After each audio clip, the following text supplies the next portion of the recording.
Hello, everyone, and welcome back to Odyssey Recaps Just the Tea Edition.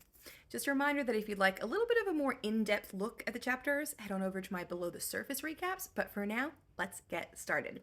Today we're recapping Book 10, titled by Emily Wilson as The Winds and the Witch. We start off like the first episode of Game of Thrones, with lots of feasting and some casual incest. Odysseus' men have come to an island run by a king named Aeolus, who has 6 daughters and 6 sons who, naturally, he's married to each other. It's real gross, but everyone seems happy, and Odysseus doesn't seem to be overly weirded out by it because he and his men stay on Incest Island for a month. Like, I would have been out of there before lunch, but not a lot of options at sea, I guess. Anyway, after they've been there for a month, the king is like, "Would you guys like a bag of wind? I am a wind dealer on the side." Apparently, Zeus had put this guy in charge of all the winds, and he can control them all. Makes sense because Zeus was also a massive fan of marrying his children to each other and like incest in general, so guess these guys have a club or something. Anyway, Incest King gives them a leather bag filled with the wind Zephyr that will take them right on home. It works perfectly, blowing them home super fast for 9 days. And then on the 10th day, woohoo, they can actually see Ithaca. They are nearly home. And then we get an excellent lesson in the dangers of micromanagement. Odysseus had not slept since they left Incest Island because he didn't trust anyone but himself to steer the ship. So by the time they could see Ithaca, boy was tired. And once they can see the island, Odysseus is like, well, surely nothing can go wrong now. I'm going to have a quick nap so I'm fresh as a daisy for my smoking hot wife and sad son. But as soon as he falls asleep, all of his men start shit talking him. And they're like, he says the bag has winds, but it's probably treasure. He's got so much treasure. It's unfair. We don't have any treasure, and we've been with him on this like entire journey. Let's open the bag and take some treasure. We deserve it for putting up with him. Lesson here, don't micromanage and pay your people. Jurassic Park teaches us the same lesson, guys. Pay your people. Pay them what they're worth. Pay them more than they're worth. Why not? You can do it. Also, Odysseus' men say they haven't gotten any pay at all, which seems like a massively bad idea for someone who's asked them to risk their lives on the daily and hang out with like creepy incest kings.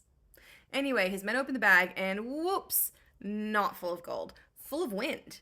All the wind rushes out at once and the ship gets like hurled in the wrong direction all the way back from where they started, and they end up right back on Incest Island.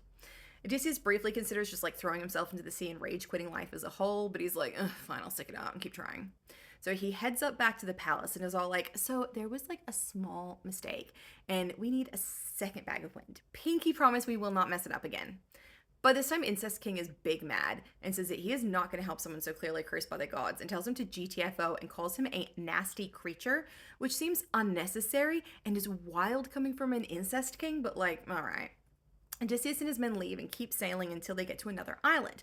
But unfortunately, this island is inhabited by a race of violent giants called the Lastrygonians, who, like the Cyclopes, just want to like eat them up. By the way, if you're like, what the heck did she just say? Apparently, the most technically correct plural of Cyclops is actually Cyclopes, as it's like a Greek root word, and everyone knows that technically correct is the best kind of correct. So yeah, Cyclopes, guys. Anyway, Odysseus and his men barely make it out alive, but unfortunately, the rest of his fleet gets trapped in a harbor, and Odysseus and his remaining men are forced to watch as the giants kill and eat the entire fleet of men who didn't make it out in time. They're like shish kebabbing these guys out of the water and just like nomming right there. These guys they must all have such bad PTSD. They need a therapist and some box breathing stat. No time for that, though. They keep sailing and they come to another island, this one owned by the witch Circe. They take a few days to decompress from watching their friends get eaten by various giants. Then Odysseus goes exploring. He sees smoke from a fire, but decides to head back to his men before exploring alone, which is definitely a good idea. He happens to find a giant stag on the way back, so he kills it, brings it back for the men to barbecue on the beach, and everyone's pretty happy. The next morning, he tells the men about the smoke, and all of the men are like, no thank you, hard pass, my guy. 2 episodes of sort of cannibalism are enough for us, thanks. But Odysseus is like, we have got to investigate. Stop being afraid of being eaten. There's no way it can happen a third time. Like, come on. So he sends out a team of explorers, very reluctantly. The explorers set out and they eventually find a gorgeous villa in the woods, and it's surrounded by super friendly tamed wolves and lions and other like giant cats. They've all been drugged by the witch Circe, who's stunning. So basically, she's like one of those weird celebrities in the 70s who just randomly had drugged tigers in their yards. She is living her best Tiger Queen life, and she's not going to apologize for it, and she shouldn't have to. Anyway, the men are really freaked out by the pets, but they can hear her singing inside, and they decide to knock on the door anyway. Circe comes to the door and is like, oh, visitors, and all men. This isn't threatening at all as a single giant cat lady. Fantastic. Come on in. All of them head in except for their team captain, Eurylochus, who is not quite over the whole friends eaten in front of him thing and stays outside in case it's a trap, which it very much is. So Circe gets all the men inside and makes them a protein smoothie with barley, cheese, honey, wine, and just like a tiny little dash of drugs. They happily slurp it down, but the drugs make them forget home. And then she pulls out a magic wand and is all like, bippity body bee boop, and she turns them all into pigs. And the poem specifies that she only transforms their bodies and their minds are still theirs. So now they're just like men trapped in pigs' bodies, which is horrific. Anyway, she takes them out back, puts them in a nice little pigsty, feeds them some pig feed, and then heads back on inside. So she cares for them at least. The guy that stayed outside, Eurylochus, he just runs back to the ship, probably feeling super justified in his decisions. He gets back and has to do some box breathing before he can tell the rest of them what's happened. And then he's like, we got a GTFO. I do not want to be bacon, thank you. But Odysseus is not having it. He's strapping on his armor before the guys even finish speaking and is like, take me to them now. But the guy is like, no, we need to leave. We can still save ourselves. I'm not going back there. But Odysseus is like, soz, bro, I can't be responsible for any more deaths. I gotta do this. And he heads off like alone and very dramatically. As he's walking, he comes across the messenger god Hermes, who's cosplaying as a teenage boy carrying a wand. Hermes is all like, bro, what the heck are you doing? Your men all got turned into pigs and you're gonna be next. But don't worry, because I am here to help. Because why not? Hermes gives him a magical plant that's an antidote to Circe's magical potions, and then tells him that when she gets her wand out, he needs to pretend to try and kill her, after which Circe will obviously try to have sex with him. Because of course, like why not? That's the logical next step to someone trying to murder you.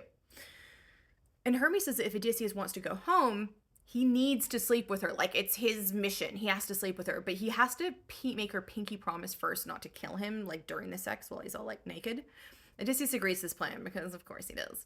So he takes the plant and heads off to Circe's house, where everything unfolds exactly as Hermes said it would. After he pretends to try and murder Circe, she's all like, ooh, you must be Odysseus. Hermes told me that you'd come one day and be able to resist my potions and poisons. Ah, well, should we have sex now?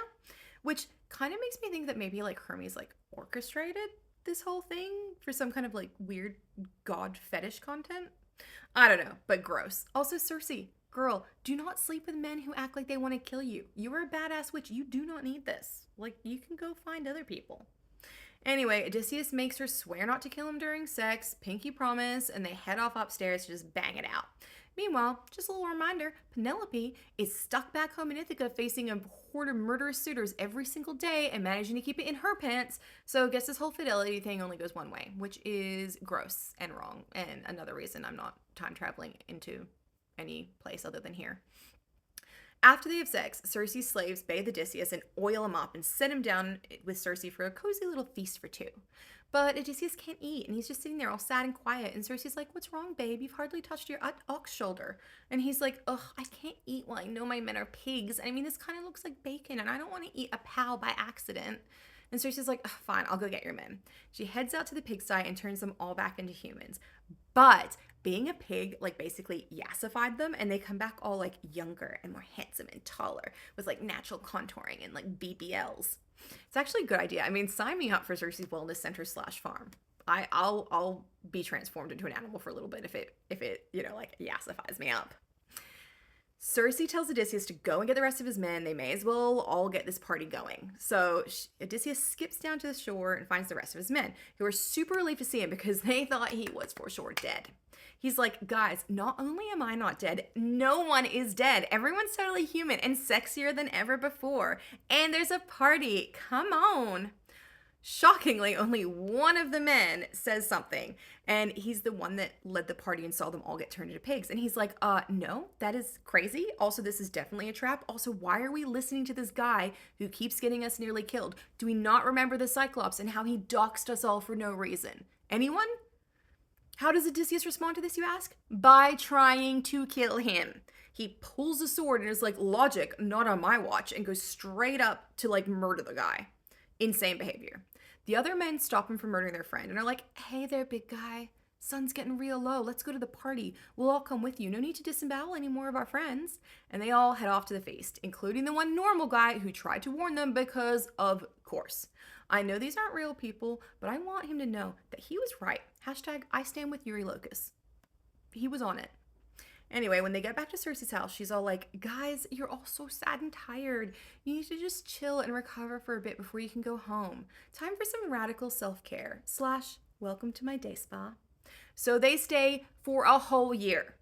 Guys, this man who's all like, gotta get home, real important to get home, stays for a whole calendar year. Like, bro, Penelope and Telemachus are fighting for their lives out here. And Odysseus is shacked up on another island, just feasting and having hot stone massages. Just like, okay. And the worst part is, it's not even him that wants to eventually go home. After a year, his men come up to him and they're like, it's been real. The cucumber water and the mud baths are fantastic, but we kind of miss our actual homes and families. Can we go? And Odysseus is like, sure, I guess, and heads off to tell Circe it's time to get going. Now, Circe is like, yeah, I never really expected you to stay for this long. But also, you actually can't go home. You have to make one teeny tiny little detour first. And Odysseus is like, well, you're the witch, so I'm going to listen to you. Where do we need to go? Hopefully it's close by. And the witch replies, yeah, it's no biggie. You just have to go to the land of the dead. Just a little cute little detour to the underworld. It's all fine. She tells him he needs to go to the underworld to find a prophet named Tiresias, who will tell them how they can safely get home, because otherwise they're probably not going to make it. She then gives him super detailed instructions on how to get to the underworld by boat, and what to do when he gets there, how to talk to Tiresias, how to make the correct sacrifices, all that kind of jazz. Odysseus is like, ugh, I hate it, but fine. Let me go tell my men. So he goes to tell his men, and they are pissed, and they cry and tear at their clothes, and are like, fine, gotta do what you gotta do, as long as this means we all get home okay, and don't all die, leaving Odysseus the only one to get home alive, because that would suck. So as long as that doesn't happen, fine, we'll be sad, but we'll go with you. And then they all head off with him. But unfortunately, one of them accidentally falls off a rafter and breaks his neck and dies, like literally right there on the floor right before they're leaving. And Odysseus and the crew are sad, but they just don't have time to deal with it. And so they just kind of like leave and don't even bury him and just take the animals that Circe gave them to sacrifice and just head off. And that is where the chapter ends. So guys, tune in next time for a super special, spooky episode of the Odyssey as we follow Odysseus and his men into the land of the dead in the Greek underworld. See you there.